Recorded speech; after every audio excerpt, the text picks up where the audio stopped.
Okay, I'm gonna go this way. Or do you want, no, you wanna go this way? Sure. Okay, ready? 1, 2, 3. Oh my What's God. up, everybody? Coming back. Hey guys. Hey, y'all. Who's here? Boom, boom, boom. Back at you. So Eric and I are here. We're swinging around like monkeys. Monkeying around. Here to talk to you guys about some fun stuff today. You About know. the ketogenic diet. Yeah, and if it's right for you or not. Yes. So my name is Liza Scott. I'm a registered dietitian. I'm Erik, also a registered dietitian, and we're both certified in sports nutrition and personal training. Yes. Oh my God. Crazy, So crazy. Yes.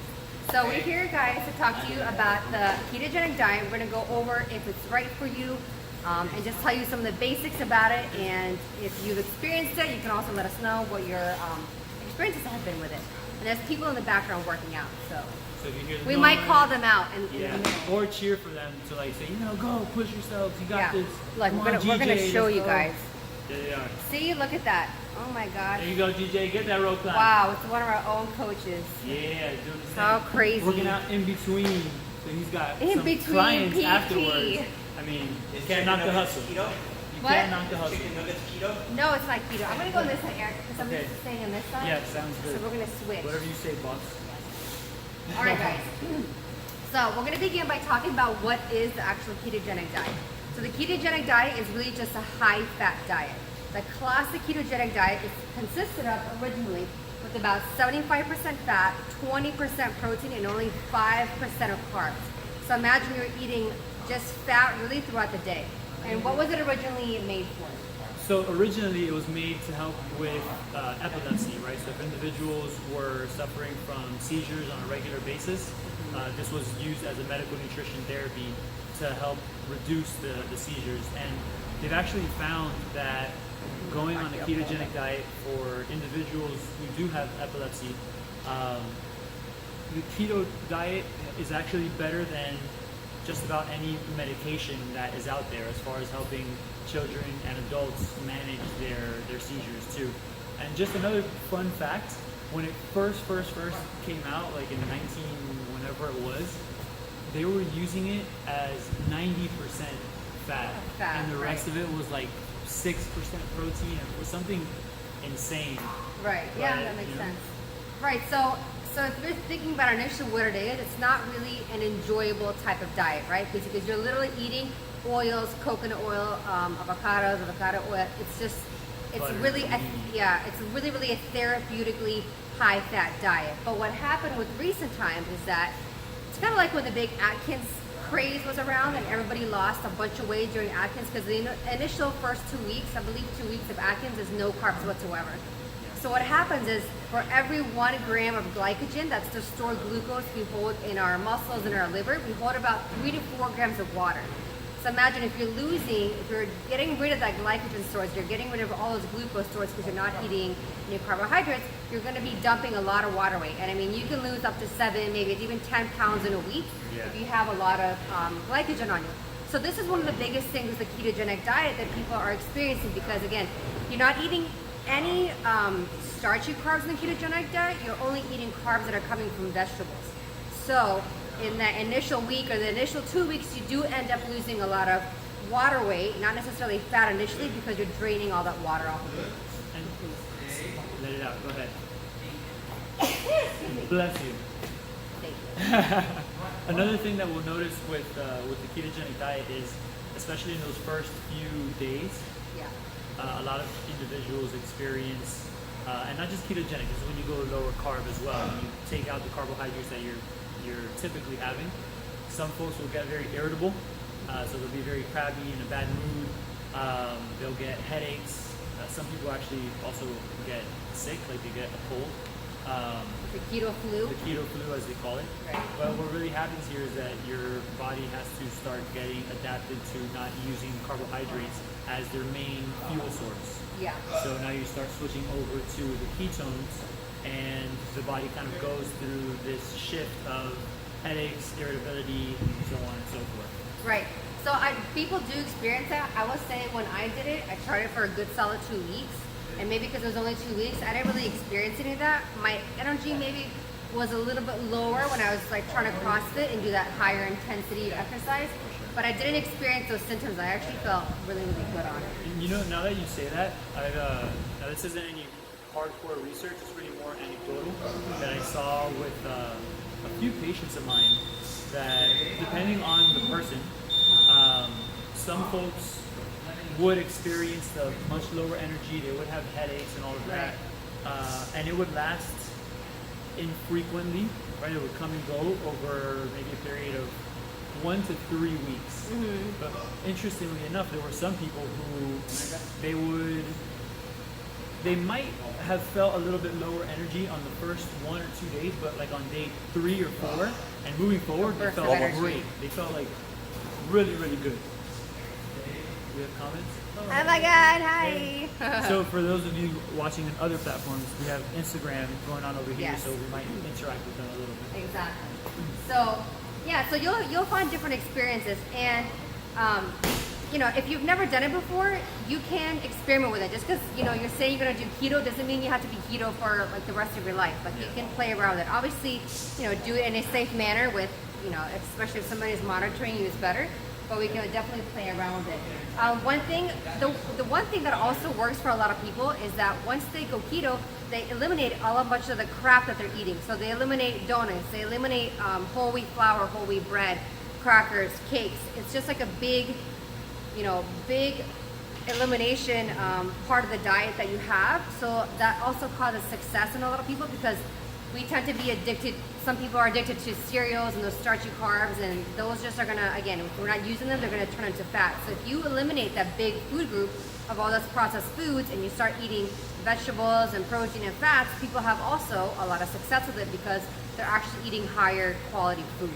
And I think that also kind of helps transition into how keto helps with weight loss, I think, overall, because now you have individuals who are consuming really high amounts of carbohydrates or starches and those, and they switch over now and they're having vegetables, maybe more wholesome foods. Right. So it's almost like by default, by being on keto, now you're eating more fat, which fat tends to be a little bit more satiating, so it helps you stay feeling full for longer. Yes, exactly. And you're cutting back on other carbs, other calories that you may have been consuming through carbohydrates. So now you're feeling fuller for longer and just eating less overall. Right.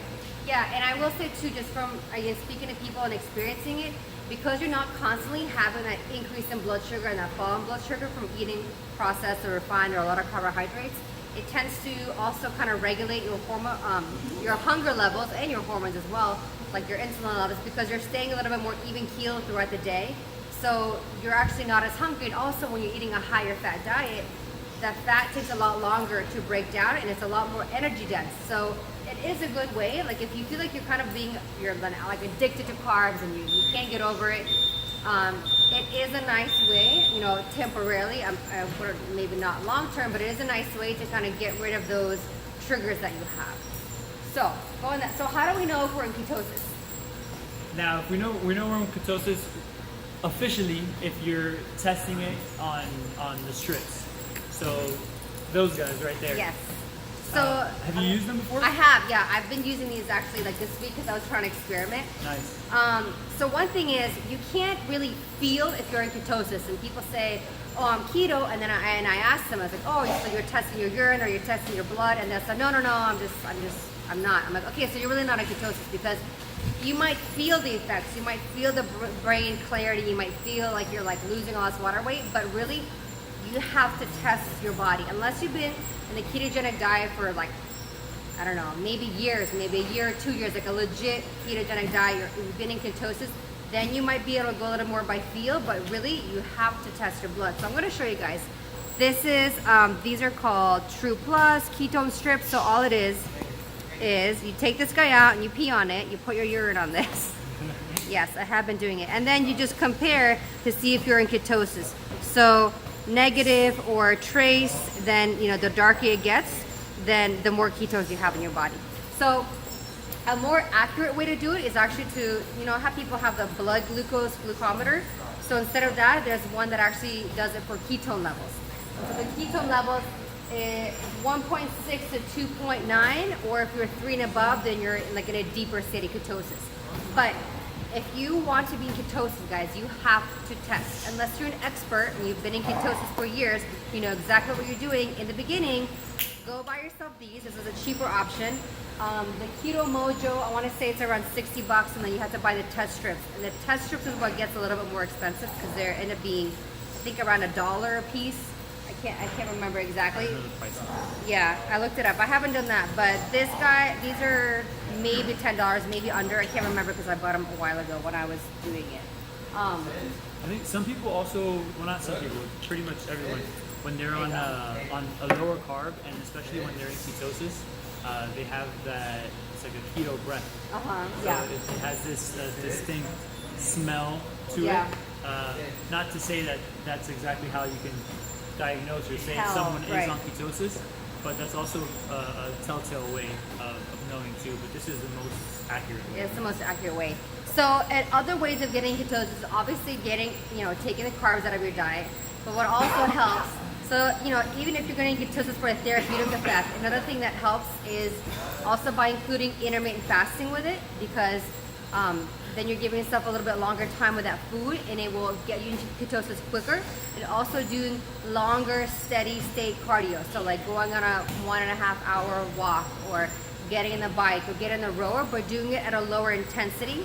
That also tends to get you into ketosis faster. So some people, I don't know, maybe if their glycogen stores are really low, they can get into ketosis maybe within a few days. Other people might literally take them 2 weeks of doing all those things, maybe the intermittent fasting, of the higher fat diet, no carbs, and a little bit steady state cardio.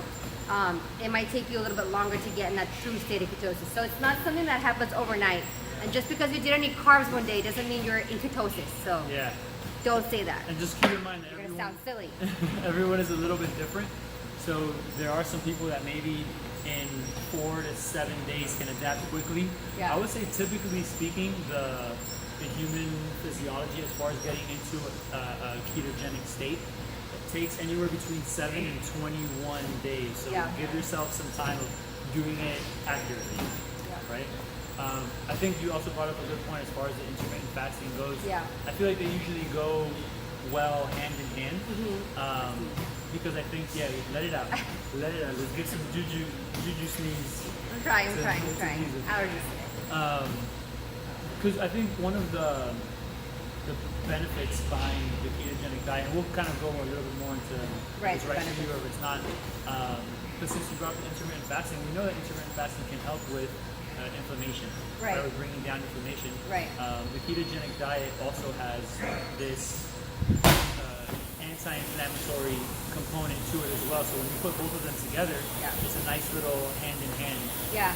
They do, and actually there's one program that I was trying, like again, I was experimenting, I was seeing if it worked, and I was having actually a lot of gut issues at that time, and the protocol was to go intermittent fasting and to eat ketosis, and it did work. I mean, putting those things together does get you into the ketogenic state a lot faster.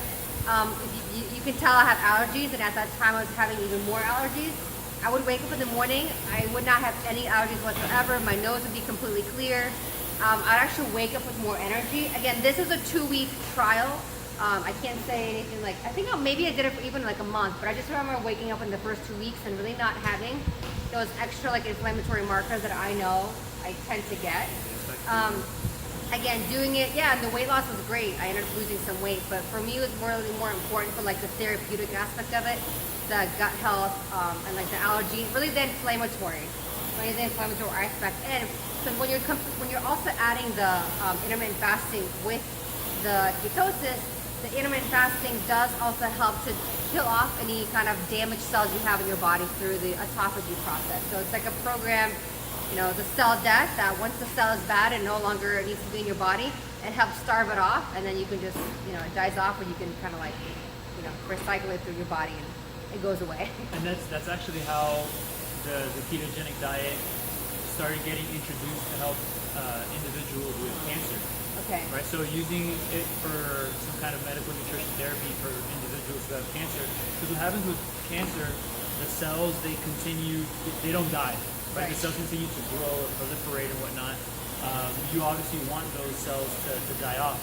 So by incorporating a ketogenic diet and perhaps also fasting. Now keep in mind, this is not a cure for cancer or anything along those lines, but Right. it's some type of therapeutic use of nutrition.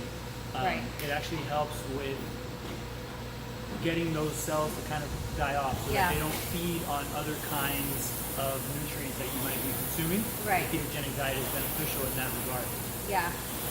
And again, and another thing I will say that it is positive for is like somebody, if you are having inflammation, maybe you're eating gluten, maybe you're eating whole wheat bread, maybe you're having cereal and you just, you can't stop, you're kind of addicted to those foods. I mean, if you do commit to being keto, then you're really forced to take all those elements out. And if you feel better without them, even if it's for that 2 week, 1 month, whatever, 6 month period, and you're able to do it, you're able to commit to it, and it does help you in that healthy manner, then I would say yes, you can go for it, But like you don't know unless you try it. Like if you've never done gluten free, you don't know if it's going to benefit you. If you've never done like a higher fat diet, you can't just say, well, I don't think it'll work for me because you haven't done it, So Yeah. you really have to experiment with it if it's something that you're willing to do.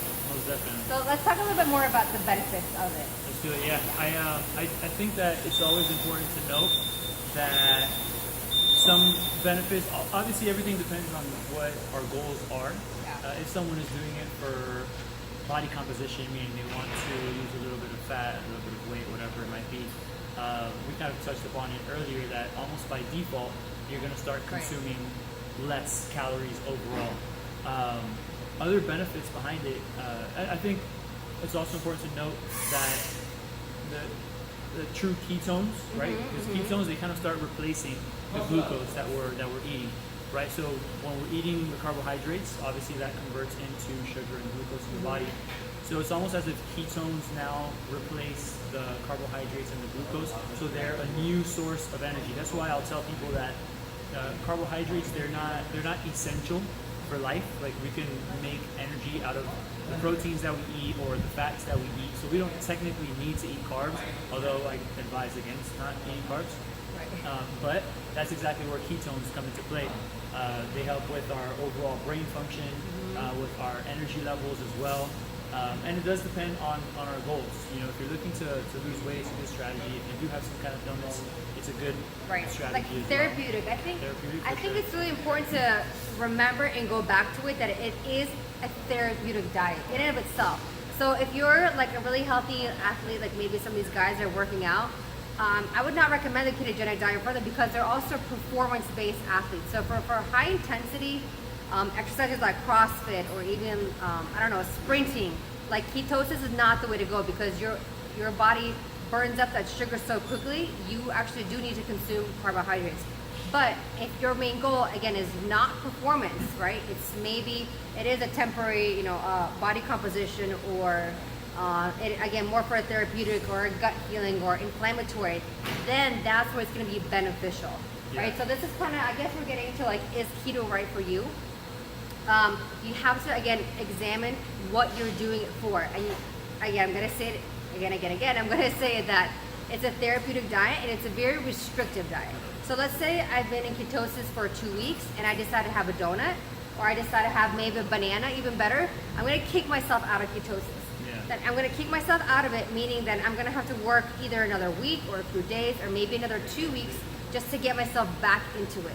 So if that is stressful on you, if you're like, okay, I want to be in ketosis, but I want to have the chip, and you're just having an issue with that, then maybe it's not the right diet for you. Also, if you've ever had any kind of history of an eating disorder or like a really restrictive eating habits, I'd probably say it's also not for you if it's going to be something that stresses you out and it's going to be too mentally draining. Because if you're eating carbohydrates your whole life and all of a sudden you have to completely give them up and commit to something else, if it becomes too mentally stressful for you, then I would say then maybe not the best idea for you as well. Yes, again, having like an eating disorder background. For sure. Because it just ends up being another burden on you that is like, something else that Right. I gotta do and take care of and manage. I think it's also not for individuals that have this predisposition to having poor heart health, right? Okay. So like high cholesterol levels. Right. Because even though some individuals might swear by the ketogenic diet, and that's perfectly fine, we still have to recognize that high consumption of saturated fats is never really going to be good for us. Do we have to consume saturated fats? Yeah, they're important. Don't get me wrong. Cholesterol is important. It serves multiple functions in the body as far as hormone health and those things. But we also have to keep within measure, because when we start consuming too much saturated fat, we know that it's atherogenic, right? So that means that it starts causing maybe plaque buildup in our arteries, which could lead to other detrimental health events like a heart attack. Right. And it goes back to, guys, that the keto diet is not a high protein diet. It does not mean you're eating bacon and then fat, and then you're eating a steak and then fat. No. Literally, it's 20% of your diet is coming from protein, the rest is fat. So everybody, again, and this is just the stuff that I hear on a daily basis, like, oh, I can eat bacon, I can eat steak. You still have to eat vegetables. You still have to eat different sources. You can't just eat meat and fat and just, expect to be 100% healthy. You still have to eat vegetables. So I think that the main drive too that I want to let everybody know is that really, bringing more truth to it, what it is, and just because you're eating a low carb, doesn't mean you're eating a ketogenic diet. Again, low carb is great. I love low carb. I mean, it works. You take a lot of carbs out of your diet, you add more veggies, you have protein, you have healthy fats, and fats are very, very important for hormone production, again, keeping you satiated, like your DHEA, estrogen, progesterone, testosterone, all those levels are super important for you. But with the keto diet, it's not a high protein diet and a high fat diet, okay? It's a high fat diet, low protein diet, and, really low carb. 5% minimal, low maybe carb. Maybe like moderate protein, really low carb. Yeah. And there are variations, so like the original diet, like Erik, we were saying, is like more of like a 90% to 75%. There are variations of a ketogenic diet, and maybe for intermittent fasting and doing the variation of it, you will get into it. But again, it's still, the bottom line, it's still a high fat diet. So I don't think, I think it's, if you want to try it, I think it's beneficial to experiment with it and use it as a tool. It's nice even when you're traveling and you want to maybe not eat out a lot because you don't have a lot of good options. So I tell my clients, eat more fat, don't eat the stuff. You'll end up eating less calories while you're traveling. You won't be hungry, and it just works. It's easy. Maybe some people might even be fasting while they're traveling because they don't want to eat their airport food. And in that sense, if you have a good grip on that, it's an amazing tool, because you're not then dependent on getting food every 2 or 3 hours, and it's not something you have to worry about. Yeah. But to get to that state, you have to practice and you have to experiment, and you really just have to begin using it yourself. It's not something, even when being a dietitian, I was like, I kind of had to figure it out. I had to figure out, okay, what am I going to eat? I can eat avocado, I can eat my little seaweed chips, just kind of like figuring out ways how you're still going to get calories, but keep yourself, feeling full, but without eating all this like too much weird stuff. All the other stuff. And it's also beneficial that there are a lot of companies that are producing lower carbohydrate snacks and foods. For example, something like Quest protein bars, Quest potato chips, and those things. You even have like the Halo Top ice creams and all of that. They're lower carb. Yeah, they tend to be higher in protein, which really is never a bad thing. Just keep in mind that you're looking to have moderate protein whenever you are on a ketogenic diet. Right. I think that there's also much benefit to the ketogenic diet for individuals that do have issues as far as like insulin resistance. Right. I think that as far as helping people with maybe type 2 diabetes, I would even say women with like PCOS, right, that for they the would insulin benefit. control. Exactly. So now they maybe start becoming a little bit more insulin sensitive, or just respond a little bit better. Another benefit to the ketogenic diet is that most people who do it and do it properly, they find that their energy levels are pretty stable throughout the day, because now they do have this better insulin or sugar control. So those are some really good benefits to it as well. Yeah, I agree too. I think the best thing that I like about it is it's really like a tool. Like it's another tool that we have. Like, when we're talking about different diets, like some people love the vegan diet, like great, and it works for them. Other people might, whatever, they like the paleo, or they're all over that. Some people need to have the carbs, but as far as a tool, again, not for performance, but just for like everyday living and controlling hunger levels, and maybe you don't have time to eat one day, you're traveling, like using the fasting and using the, you know, higher fat foods is great in times where like you're just super busy and you don't have the time. And I mean, it does, you know, here's another thing about the ketogenic diet, that just because you're eating ketogenic diet, but if you're still overeating calories, you're still not gonna lose weight. Right. You might lose some glycogen stores, you know, that we hold in our muscles and liver. But I've seen plenty of people that are in keto, but they're still, you know, maybe they have extra weight on them. Like again, that's their choice, you know, however they want to eat. That might not, weight loss may not be their goal. But just because you're in ketosis doesn't automatically mean you're gonna be like super ripped and shredded. You can, it's still calories that you're overeating.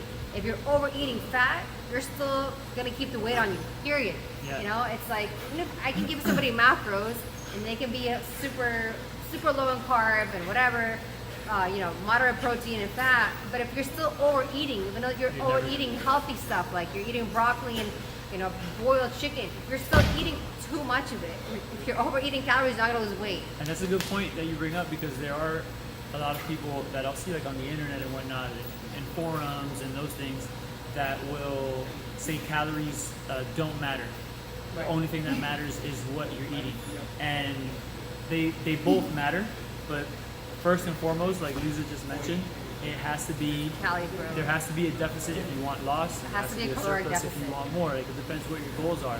But just eating fat or just eating protein or just carb, whatever it is, it's not going to work as far as fat loss goes if you are over consuming. For example, if you should only eat 2,000 calories and you're eating 2,700 of pure fat and protein, you're probably not going to lose weight. You'll probably put on it. Yeah, and you might be in ketosis, right? You might get in that state eventually, but still, if you're overeating calories, then you're overeating calories. And if you're overeating calories on a ketogenic diet, you're probably a champ, because to eat that much fat and not feel full and just keep on eating, I mean, either there's something wrong or I don't know, you just really overfood things. So then something that you guys can experiment with too, you know, we want to give you as much information, is if you want to try it, start tracking in MyFitnessPal. You have to commit to it, you know, just like anything else, just like you commit to a workout program, commit, if you want to do it, commit to it. Go to MyFitnessPal and start track for at least 3 days, what you're eating, so you can see, what's the percentage of carbs I'm eating, what's the percentage of fat, and then you can slowly begin to tweak those numbers into maybe decreasing the carbs and increasing the fat and keeping your protein the same. But without knowing where you are initially, it's kind of, I feel like, I don't know, you're kind of like throwing yourself into it if you don't really know where you're starting. So like 3 days, just track, you know, and tracking, it might be, just the tracking part might be really hard for some people. So it's, you know, start slow. You can start with some baby steps, but really it's like you're kind of like biohacking your own nutrition. So if you're interested in doing it, then just start tracking and being aware of what you're eating, first of all. One of the main benefits to tracking is keeping in mind that you can't really manage what you don't measure, right? That's this old saying, and it's true. You know, by taking the guesswork out of what you're doing, whether it's tracking your nutrients, or if you're getting your blood work done, or you're using a scale, or you're getting your body fat done, the more data you can have, then the better, as far as the recommendations that either if you're working with a professional or even just for yourself to know, it's only going to help you out. One other thing that I wanted to mention about products as far as the ketogenic diet is concerned, they have come out with these things called ketone salts or ketone esters. And those could actually help you get into ketosis a little bit faster. And if it is something that you want to try and you are going to be exercising, taking them could actually help out as far as keeping your energy levels up during your training session. So that's something else to be on the lookout for if you wanted to give it a shot. Like, they're talking about like exogenous ketones? Exogenous ketones, yeah. So taking them exogenous. Yeah, I have not tried those. I want to try them. Yeah. I've been like researching them, but I personally have not tried them. So. Yeah, and you know, it's something that could potentially benefit those individuals that maybe they are insulin resistant. They're having trouble with their sugar levels.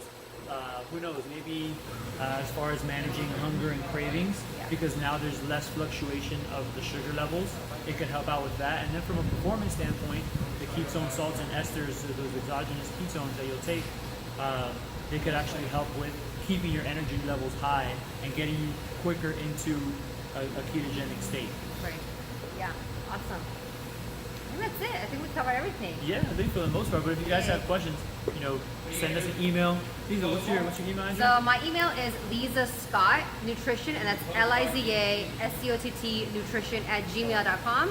And mine is Erik the Dietitian. That's ERIKTHEDIETITIAN. A dietitian with a T, not with a C. 2 T's in it. So Erik the Dietitian @gmail.com. On Instagram, Liza Fit, LIZA Fit. and on Instagram @Erik Bustillo. We hope this was helpful for you guys. Yes, if you have questions, you can, type in the little comments or send Yep. us an email, and I hope you enjoyed it. Well, let's do our stand up. Wait, I want to go that way. I'll go this way. Okay, ready? 1, 3, 2, 2, 1. 3.